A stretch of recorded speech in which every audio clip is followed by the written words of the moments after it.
So what is the other question? If God is one, why are there so many religions? If God is one, why there are so many religions? Actually, there's not so many religion.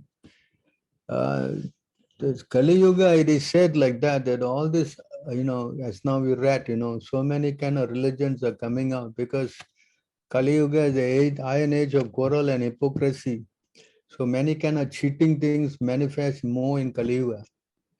So many people are having so many kinds of material desires according to the mode of passion and ignorance. So all these things are creeping up.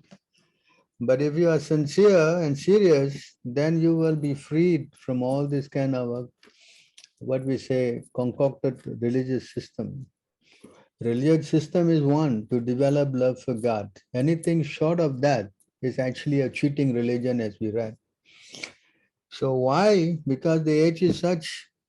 In order to create quarrel and hypocrisy and fighting, unless a person fight for religion, the fighting is not so intense. Fighting for some money and some this and that, maybe a little bit what we say, not. I mean, yeah, it is just fight, But if you fight for God, then it becomes a full-scale war, As you can see, countries go to war because of religion. Hmm. So therefore, there's so many kind of confusion in Kali Yuga because people are very contaminated. But in previous Yuga, there's only one religion. For example, in Satya Yuga, there's only one religion. That's the religion of Krishna, God, Paramahamsa. All are Paramahamsas. There's no other religious principle in Satya Yuga except for Krishna consciousness. This is explained here. You can see in Satya Yuga, there's only one kind of religious principle.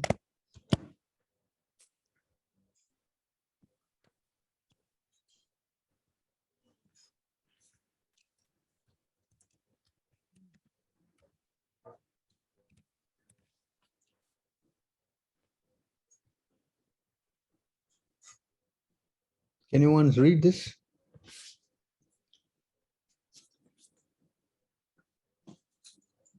Hello, anyone?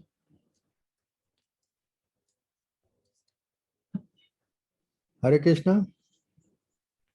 In the beginning, in Satya Yuga, there is only one social class called Hamsa, to which all human beings belong. In that age, all people are unalloyed devotees of the Lord from birth, and thus learned scholars call this first age Krita Yuga, or the age in which all religious duties are perfectly fulfilled. See, this is Satya Yuga. Everything is harmony. Read on. Read In on, Satya please. Yuga, the undivided Veda is expressed by the syllable Om, and I am the only object of mental activities. I become manifest as the four-legged bull of religion, and thus the people of Satyyoga, fixed in austerity and free from all sins, worship me as Lord Hamsa.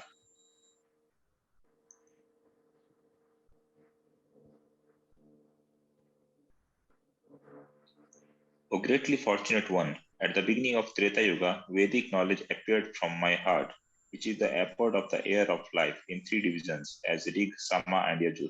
Then from that knowledge I appeared as threefold sacrifice.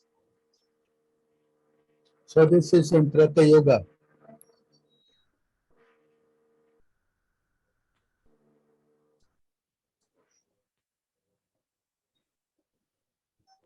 Can you read on? In Treta Yuga, the four social orders were manifested from the universal form of the personality of Godhead. The Brahmanas appeared from the Lord's face, the Kshatriyas from the Lord's arms, the Vaishyas from the Lord's thighs, and the Sudras from the legs of that mighty form. Each social division was recognized by its particular duties and behavior. So this is in Treta Yoga, But in Kali Yuga, everything is messed up, you know.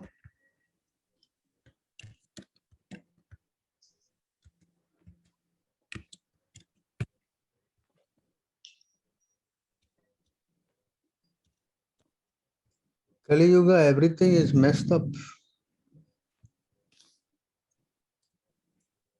Sukadeva Goswami said, then, O king, religion, truthfulness, cleanliness, tolerance, mercy, duration of life, physical strength, and memory all will diminish day by day because of the powerful influence of the age of Kali. So Kali is like this, everything will go down. Religion, you see, truthfulness, cleanliness, tolerance, mercy, duration of life, physical strength, and memory will diminish day by day because of the powerful influence of Kali. So iron age of quarrel. So the quarreling will be prevalent and very prominent. Why? Because people don't know what is religion, what is not religion. They take religion as religion, irreligion, and irreligion is religion. So as we read about all the process of real religion, nothing will be close to this in Kali Yuga. That's why it says anyone who can become a devotee of Krishna is very fortunate, especially in Kali Yuga. In Kali Yuga, although it is so bad and there's so many kind of confusion, but if you can come to chanting Krishna's name, you are most fortunate, you are most fortunate. So despite there's so many gods, I mean, there's not actually so many gods, there's so many demigods and so many, they take the demigods and God is the same. They think everything is all one. This is another confusion. So if you can take up this process in Kali Yuga chanting, then all this confusion will be finished. Can you read on? Those who are actually advanced in knowledge are able to appreciate the essential value of this age of Kali. Such enlightened persons worship Kali Yuga because in this fallen age, all perfection of life can easily be achieved by the performance of Sankirtan. And in this Kali Yuga, fallen age, everything can be achieved easily achieved by the performance of chanting Krishna's name. This is from the Bhagavatam. Huh? See? So therefore in Kali Yuga, although there's so much confusion, there's one thing good. If you can chant, then all this confusion will be finished. Can you read? Indeed, there is no higher possible gain for embodied souls forced to wander throughout the material world than the Supreme Lord's Sankirtana movement, by which one can attain the supreme peace and free oneself from the cycle of repeated birth and death. So you see, if you take up the process here, then this confusion of many gods and all can be eradicated. Otherwise, you don't know what to do, what not to do, you'll be confused, so confused. Everybody is so confused. That's why they need to meet a pure devotee of Krishna, like Srila Prabhupada. You can get to him, read his books, your life will become successful without any doubt. Then you understand who is God, who is demigod, who is not God, who is actually the real God. All these things will become clear. But if you don't have this connection, then it will be a complete confusion. Yes? Any other questions?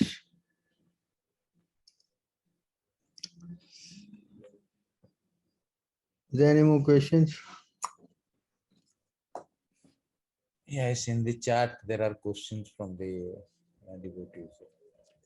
It is said that a devotee should not take any service from Krishna. But if we are in some trouble, then we seek the protection of Narsimha within it. We pray to him to remove all obstacles. So we are not taking service from Krishna like that. We are asking for protection.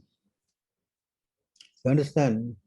When we submit to the Lord in a humble mood and ask for protection, that is not taking service from the Lord. Actually, it is a loving relationship. We are asking for, for some mercy. You understand? That is a different mood. But to go and take service means asking the Lord for material benefit.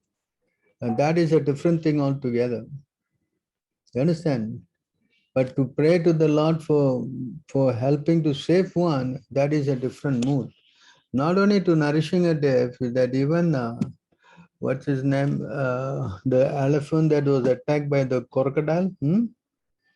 Rajendra. He is also praying to the Lord for help. My dear Lord, I'm going to die any moment. You please save me. See, so to pray to the Lord for what to help to save one from dangerous situation is actually a very auspicious thing because you're going to the right source. You understand? But you're not going there to ask the Lord for something, what we say, whimsical, like some material benefit. And that is, even Dhuru Maharaj went with the intention, but when he saw the Lord, he said, no, I am satisfied fully. I don't want to ask anything anymore. See, even then, when you see the Lord, they get purified. You understand?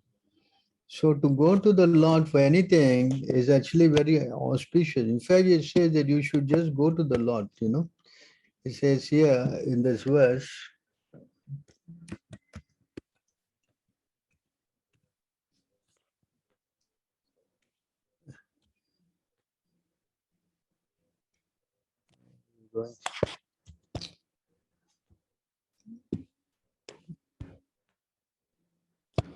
so you see here in this verse, Akama sarvakama va moksha kama udarati trivena bhakti yogena yajate purusham param. Whether one is without desire, the condition of the devotees, or is desirous of fructified result, or is after liberation, one should with all effort try to worship the Supreme Personality of Godhead for complete perfection, culminating in Krishna consciousness.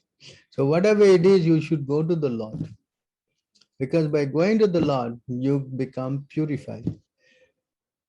Gradually you go to Him, then the Lord will purify your desires, as the Lord says, And He says, if someone comes to me for some material benefit, I am sitting in the heart,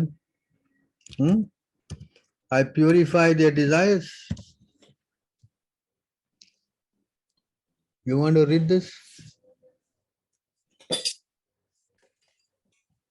Someone can read? The Supreme Personality of Godhead fulfills the material desires of a devotee who approaches him with such motives, but he does not bestow benedictions upon the devotee that will cause him to demand more benedictions again. However, the Lord willingly gives the devotee shelter at his own lotus feet, even though such a person does not aspire for it, and that shelter satisfy all his desires. That is the Supreme Personality of Special Mercy. But this is it. If you go to Him, He purifies you. That's why I say, by any means, just go to God, Krishna. That's why Krishna also said, just abandon everything and just come to me. That is the auspicious thing, Because a devotee will feel, oh, why I'm going to God and asking this thing. No, you shouldn't ask. But what else he has got? Who else has he got? All right, so the next question. Shouldn't the rationale for society division into Brahmana, etc. be based of karma and not treat them as hotline and silos with restricted movement within each division and treat one society as superior than other? When and where, how did this divide arise that is not based on karma? All right, the Varnashram system has become degraded because the Brahmanas have failed. The Brahmanas is stated to be the head of the society, So when the head of the society is corrupt, then the whole thing is messed up, Then it's here, is it? Yeah. So you say each of the four social orders headed by the Brahmanas were born from different combination of the modes of nature from the face, arm, thighs, and feet of Supreme Lord in his universal form. These four spiritual orders are also generated. So the Brahmanas, see, The Brahmana appeared as his face, the king as his arms, the Vaishyas as his thigh, and Sudras were born from his feet. So in other words, the Brahmana is supposed to be the head of the whole social order. And if the head becomes corrupt, then the whole thing becomes completely messed up. You know, that's why in Kali Yuga, everything is completely very topsy-turvy, Everything is messed up. Huh? Why is it so messed up? Because the age is such. In fact, in Kali Yuga, there's no Brahmana, Kshatriya, Vaishya, Sudra. Kalau Sudra Sambhavaha. Yeah? In Kali Yuga, everybody is born as a Sudra. That is a symptom of the age. So, what to do? Because everything is messed up in this age. That's why the only thing that is left to do is to chant Krishna's name. If you chant Krishna's name, immediately you become more than Brahmin. You become Vaishnav. So in order to overcome this problem, that's why Chaitanya Mahaprabhu, Krishna himself came to distribute this knowledge freely to everybody. No distinction, no that only Brahmana or Kshatriya. No, anybody can chant. So if you take up, then you become more than Brahmin. And then with that, you can teach others. So everybody is safe. Because, as I said, everything is messed up. The Brahmanas, in order to protect their so-called integrity, they maintain the principle that no, I am high-born, I'm high class, I'm Brahmin. But they don't have any qualification, neither knowledge also, nothing is there. So how would anyone respect someone who has no knowledge and is no character, no nothing? So everything is completely, I would say, ruined. So therefore, we have to learn how to overcome this problem. In fact, in Kali Yuga, all the demons who are not killed in the Treta Yuga, Dwapara Yuga, they take birth as Brahmin in Kali Yuga. So they were given a chance, because they were given a chance and they misused that chance, and ruined everything. This is the program. So what to do? Everything is messed up in Kali Yuga. So our only hope now is to take up this process of chanting Krishna's name. And in this way, we save ourselves. There's no other way in Kali Yuga except for chanting Krishna's name. There's no other way. Hare Nama, Hare Nama, Hare Nama eva kevalam, kalau nasteva, nasteva, nateva, gatiranyata. So try to understand that this is the only situation that is left for us to do. There's nothing else. Nothing else is there. Yes? Let's answer the question. We go to the next one. If by only just chanting one can overcome materialistic desires, all the priests and all the temples who chant almost all day long should be all liberated souls, free from material desires. But we seldom see that in the world out here. What are we missing, Guruji, to strengthen the path to liberation then? The reason is that if you chant, but if you don't have a spiritual master, a bona fide spiritual master coming from a bona fide sampradaya, then as we read this now, ye sampradaya vina te mantra nispala mataha. If the mantra does not come from an authorized sampradaya, then simply chanting will have no effect.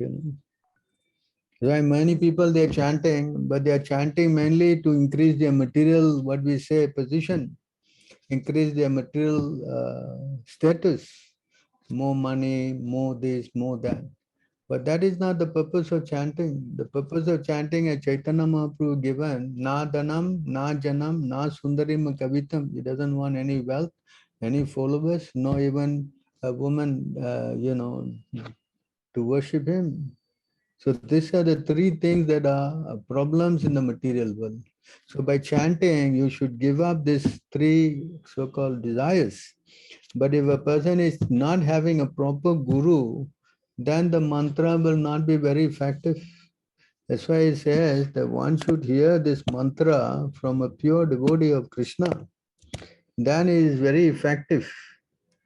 But if we do not hear from a pure devotee of Krishna, then this mantra is, does not have any effect. Lord Shiva voluntarily came to bless the sons of the king as well as do something beneficial for them. He personally chanted the mantra so the mantra be more powerful and advised that the mantra is chanted by the king's son, Rajaputra. When a mantra is chanted by a great devotee, the mantra becomes more powerful. Although the Hare Krishna mantra is powerful in itself, a disciple upon initiation receives the mantra from spiritual master. For when the mantra is chanted by the spiritual master, become more powerful. The Lord Shiva advised the sons of the king to hear him attentively, for inattentive chanting, hearing is offensive. So this is the problem. The problem is that although Hare Krishna mantra is known all over, practically everywhere now, but because they are not connected officially through a bona fide spiritual master, the mantra is not very, we say, potent. Although it says the Hare Krishna mantra is very powerful, but nonetheless, because the person is so sinful, you understand, without getting connected to a spiritual master, it is not very, it does not act fully, See? So this is why we need to take initiation from a bona fide spiritual master to get the necessary spiritual benefit. All right. Hare Krishna, can you please explain some technologies like Pradhana, Mahatattva? I suggest you can read the third canto. It's very nicely explained. Lord Brahma has explained to Narada. If we are not having so much time to explain that at length, but if you go to the third canto, the Srimad Bhagavatam, Narada Muni, Brahma is speaking to the Narada Muni about the Mahatattva and how from the Mahatattva, before the Mahatattva is Pradhana. Pradhana is a state of nothing happening. Nothing, it's just state of nothingness. Then the Mahatattva is manifested by Mahavishnu, and by glancing over Mahatattva, many things are happening. All these are thoroughly described in the third canto of the Srimad Bhagavatam. So I would kind of recommend you to read at your,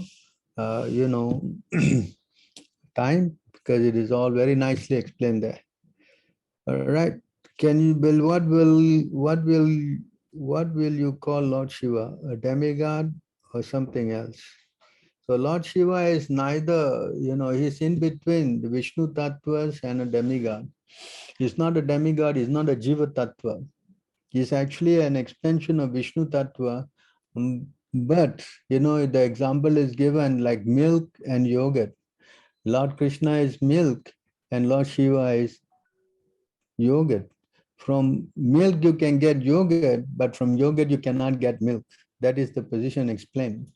And Lord Shiva has got, I think is, how many percent is that? Someone can help. I think it's 83%, I think, of God.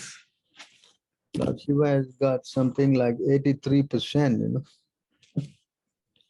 Says here,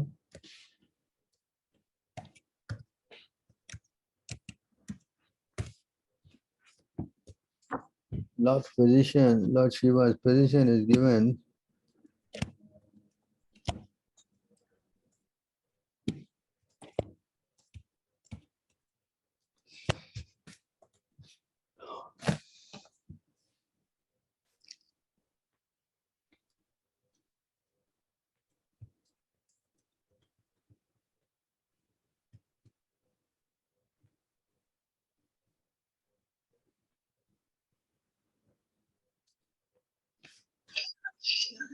So here,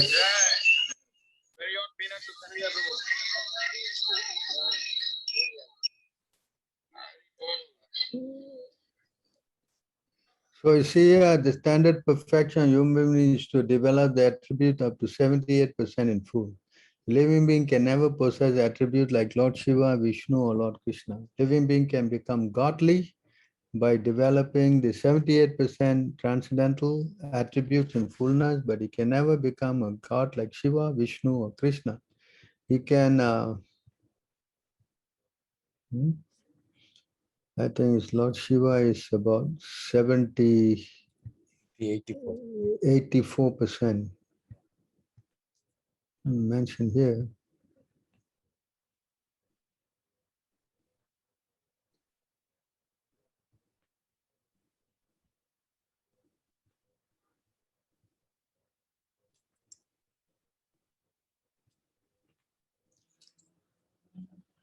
Oh, I can't find it now. What happened to this? So Lord Shiva, he said that he got 84%, and then Narayana has got 90%, 92%, and Krishna has got full 100%.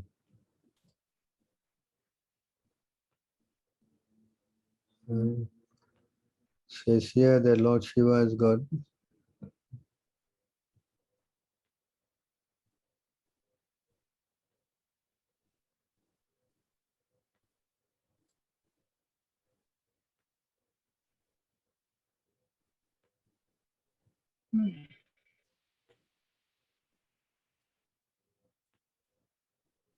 so Lord Shiva is neither avatar or Vesha nor in between them. He possesses 84% of the attributes. You see that? So he does not have 100% qualities, So Lord Shiva's position little different because he had to associate with Maya, and Maya cannot associate with Krishna. Because Krishna is like light and Maya is like darkness. Whenever there is Krishna's son, the Maya won't exist. So in order to have someone to associate with Maya, the Lord Shiva is actually expanded in that form. So Lord Shiva is given the facility to overlook Maya, That is the position of Lord Shiva. And no living entity can handle Maya. So therefore it has to be only the Lord, Yes.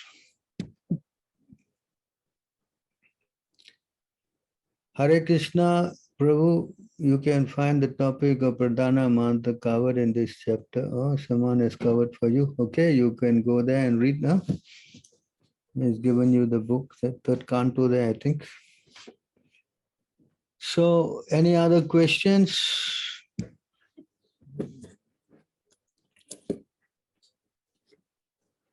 Anybody else got any comments or anything else?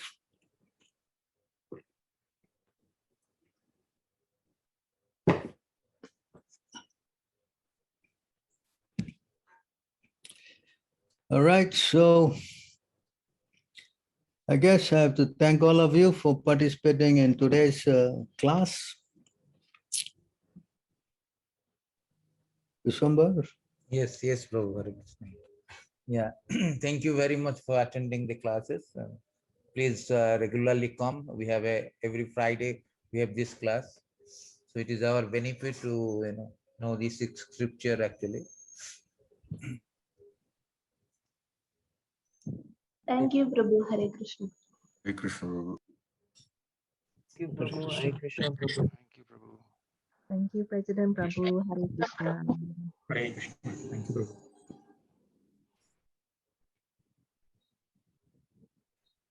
Thank you, Prabhu. Hare Krishna, Prabhu. Dandavat Pranam. Thank you, Prabhu. Hare Krishna, Dandavat Pranam. Hare Krishna, Prabhu. Dandavat Pranam. Hare Prabhupada. Hare Krishna, oh, thank you. So any newcomers are here who have heard the class and how they like it? Hare Krishna, Prabhu. Dandavat Pranam. Thank you very much, Prabhu. Those who are newcomers, they give feedback how they like the classes.